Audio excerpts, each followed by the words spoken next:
রাত তখন 10:30। সারা গ্রাম মনে হলো ঘুমিয়ে পড়েছে, শুধু একটা জায়গা জেগে আছে। না, ওখানে কেউ বসে গল্প করছে না, ওখানে কেউ আলো জ্বালিয়ে বসে নেই। ওটা কৃষ্ণপুরের পুরনো শ্মশান ঘাট, যেখানে দিনের আলোতেও মানুষ একা যায় না, যেখানে বাতাস চলতে গিয়ে শব্দ করে না, আর রাত নামলে সেখানে অন্ধকার ছাড়া আর কিছুই নামে না। আমার নাম হলো মানস। এই ঘটনার সময় আমার বয়স ছিল 21 বছর।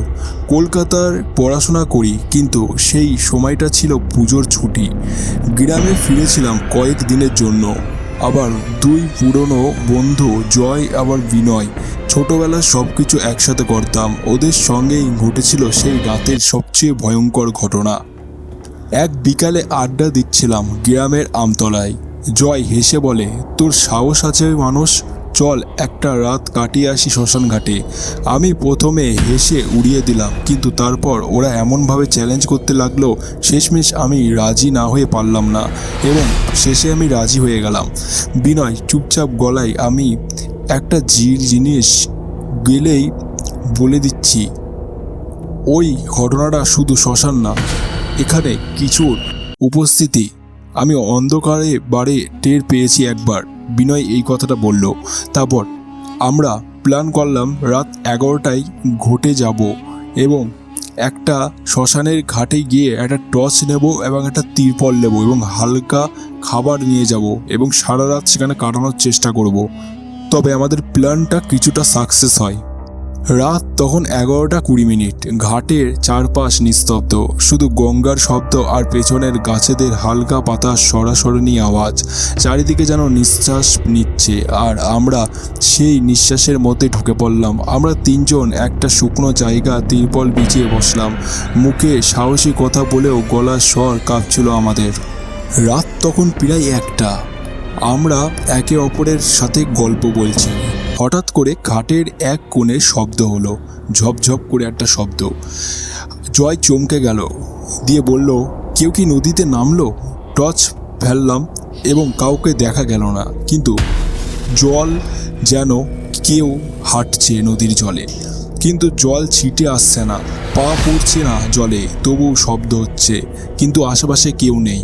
আমরা দাঁড়িয়ে রইলাম, তখনও একটা ছায়া দেখা গেল না, কিন্তু একটা হাসির শরীর, মাথামূর্তির ছায়া এবং ধুতি বাঁধা হাড়, চোখ নেই, কেবল ফাঁকা দৃষ্টি, এরম একটা ছায়া হঠাৎ করে দেখা গেল। তারপর আমার টর্চ বন্ধ করে বসে গেলাম। মনে হচ্ছিল আমাদের দিকে কিছু এগিয়ে আসছে। বিনয় তখন বলে, আমি এই ছায়াটা আগেই দেখেছি।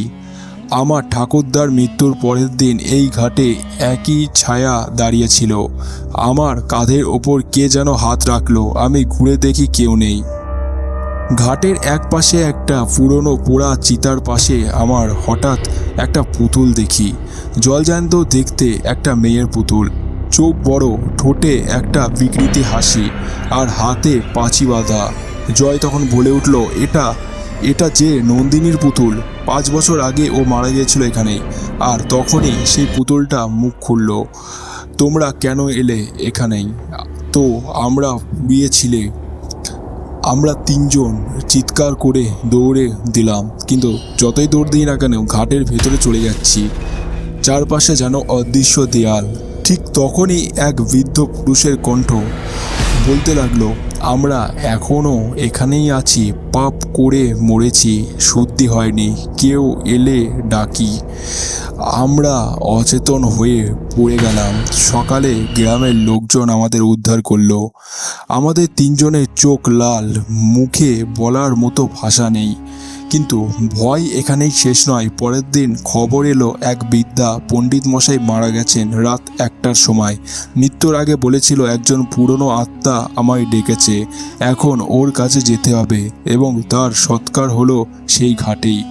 এই ঘটনার পর আমরা তিনজন আর কখনোই রাতের বেলা ঘাটে যাইনি। এই পৃথিবীতে শুধু আমরা নেই, কিছু আত্মাও আছে যারা এখনো মুক্তি পায়নি। তাদের জায়গা, তাদের সময়, আমরা বুঝে না বুঝে সেখানে ঢুকে পড়লে তারা ফল খুব খারাপ হতে পারে।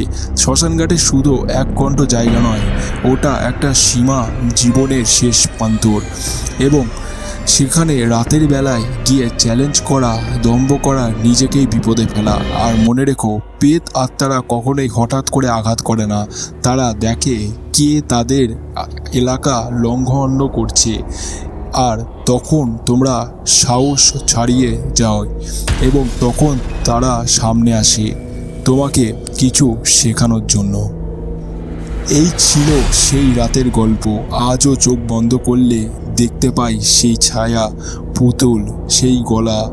এখনও বুঝি না ওরা কি চাচ্ছিল, না কি আমরাই গিয়েছিলাম এমন এক জায়গায় যেখানে আমাদের যাওয়া উচিত ছিল না। সকল দর্শকগণদের উদ্দেশ্যে আমি বলছি, তোমাদের জন্য আজকের এই ভিডিওটা কেমন লাগলো, এই হরর স্টোরিটা দেখে তোমরা কি শিখতে পারলে অবশ্যই কমেন্টে জানাবেই। এবং তোমাদের উদ্দেশ্যে আরও একটা কথা বলছি, যেটা হচ্ছে শ্মশান ঘাটে গিয়ে কেউ যদি কোনো লণ্ঠঘণ্ট এবং অস্বাভাবিকতা কাজ করতে চাও এবং সেগুলো তোমরা যদি সাহস করে করতে চাও, তাহলে তোমরা বিপদে পড়তে পারো।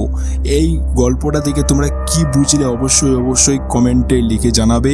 এবং অবশ্যই তোমরা যারা নতুন রয়েছো আমাদের এই স্টোরি চ্যানেলে, অবশ্যই চ্যানেলটিকে সাবস্ক্রাইব করে বেল আইকন বাজিয়ে রাখবে। কারণ চ্যানেলটিকে সাবস্ক্রাইব করে বেল আইকন বাজিয়ে রাখলে শুধু তোমাদের জন্যই না, চ্যানেলটি শুধু করা হয়েছে একমাত্র তোমাদেরকে পুরোটাই ইন্টারেস্ট দেওয়ার জন্য এবং ভূতের গল্প, একেবারে ছোট ভূতের গল্প তোমাদেরকে ভালোভাবে হরর স্টোরি শোনানোর জন্য, প্রতিদিন নতুন গল্প শোনানোর জন্য।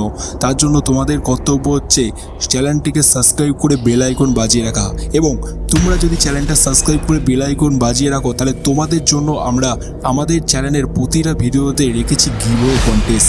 এই গিভওয়ে কন্টেস্টে যারা এই ভিডিওটা দেখবে, এই ভিডিওটা দেখার পর যারা চ্যানেলটি সাবস্ক্রাইব করবে, তাদের নাম আমাদের কাছে চলে আসবে। এবং তোমরা যারা এই ভিডিওটা শেয়ার করবে, তোমাদের জন্য থাকবে, মানে তোমরা যারা হোয়াটসঅ্যাপ গ্রুপে তোমাদের বন্ধুদেরকে এই ভিডিওটা শেয়ার করবে এখন, তাহলে তারপর তোমাদের জন্য থাকবে বিশেষ কিছু উপহার, যে উপহারগুলো তোমাদের আমাদের এই চ্যানেলের তরফ থেকে পাবে, ঠিক আছে? এবং উপহারগুলো তোমাদেরকে আমি বলে দিই, যেমন স্মার্টফোন পেতে পারো, একটা স্মার্ট ওয়াচ পেতে পারো, এই ধরনের একটা উপহার তোমরা পাবে, যেগুলো আমরা গিভওয়ের মাধ্যমে তোমাদেরকে আমি দিয়ে দেবো। ঠিক আছে বন্ধুরা, অবশ্যই চ্যানেলটিকে সাবস্ক্রাইব করে বেল আইকন বাজাতে ভুলবে না। অবশ্যই চ্যানেলটিকে সাবস্ক্রাইব করো, কারণ সাবস্ক্রাইব করলে তোমাদের জন্য আমরা যেহেতু ভিডিও বানাচ্ছি, তোমরার জন্য এবং তোমাদের জন্য আমরা গিভওয়ে রাখছি চ্যানেলে, যাতে তোমরা সাবস্ক্রাইব করে গিভওয়েগুলো পেতে পারো। ঠিক আছে, thank you for watching this video.